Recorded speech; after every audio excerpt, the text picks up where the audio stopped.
completely surrounded the Mediterranean, and it rose up from a peninsula in the very middle of it all.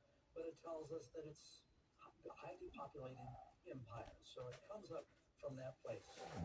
So I think one thing we're going to learn is that all roads lead to Rome. The Romans actually built some of the most sophisticated uh, road systems in the world in antiquity.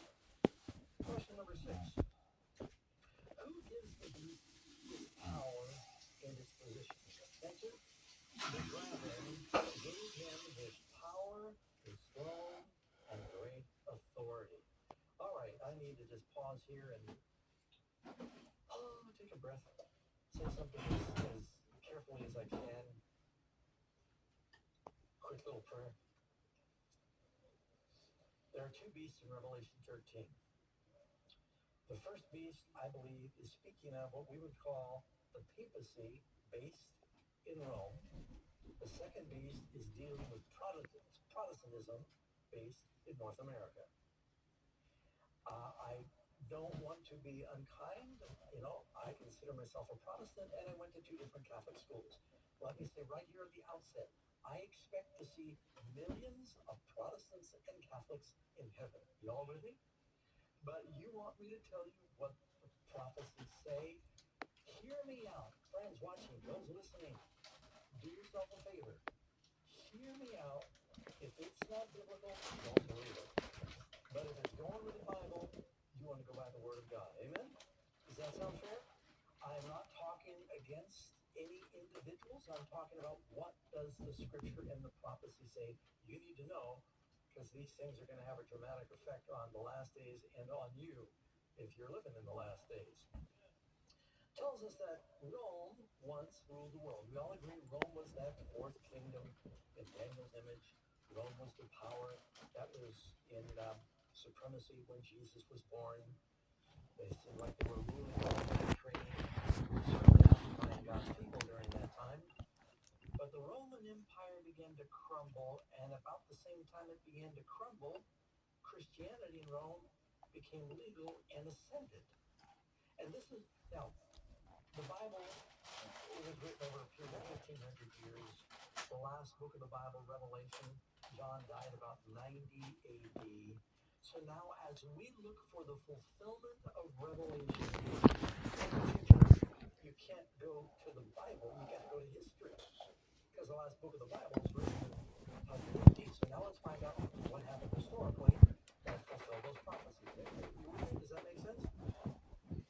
All right. Constantine was the first Roman emperor, and when we were in Rome, we saw a picture everywhere. He's considered a hero.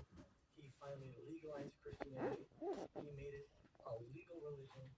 He established Sunday as a day of worship, and all of a sudden it became very popular to be a Christian because now the emperor said it was legal. His mother converted to Christianity, and there was a great movement, but there was a lot of compromise that took place. Because with the conversion of Constantine, up until that point, paganism, which was a combination of the Roman gods and the Greek gods, and they had idols everywhere in the empire. Someone said they had more idols in Rome than tiles on the roof. Everywhere you went, they had little statuettes and idols, and they said, these are very important works of art. What do we do? And, some of the devout Bible believers, they said, it's idolatry. Don't pray to idols. It's forbidden in the second commandment. And others, they said, well, look, if we compromise, listen to what they said. If we compromise a little bit, look at all the pagans that will join the church. So they said, don't make them throw away their idols. Just tell them it's not really a god, and give them biblical names. It's not, Peter. It's not Mercury, Zeus, Apollo. It's Peter, James, and John. Or it's not Diana of the Ephesians. It's Mary. And they began to rename their idols. Do you know that the statue of St. Peter in the Vatican predates the Vatican? It was once called the statue of Jupiter, and they moved it into the Vatican and renamed it. And they have kissed the foot off that statue several times, so it's had to be replaced. Literally, people go there and they kiss the foot, they warm it off, they have to rebuild it, they kiss it off again. That's called idolatry. Jesus came into our world for three reasons. First of all, he came as our example to live a life that we might follow his steps. He came to show us the Father. He said, if you've seen me, you've seen the Father. And then he came as our sacrifice. He died on the cross as a substitute for all our sins. But we must come to him. We repent of our sins. We confess. He'll receive us with open arms. Why don't you ask for him? Hi, friends. I trust you're being blessed by what you're watching. If you want to be doubly blessed, then you're going to want to get the prophecy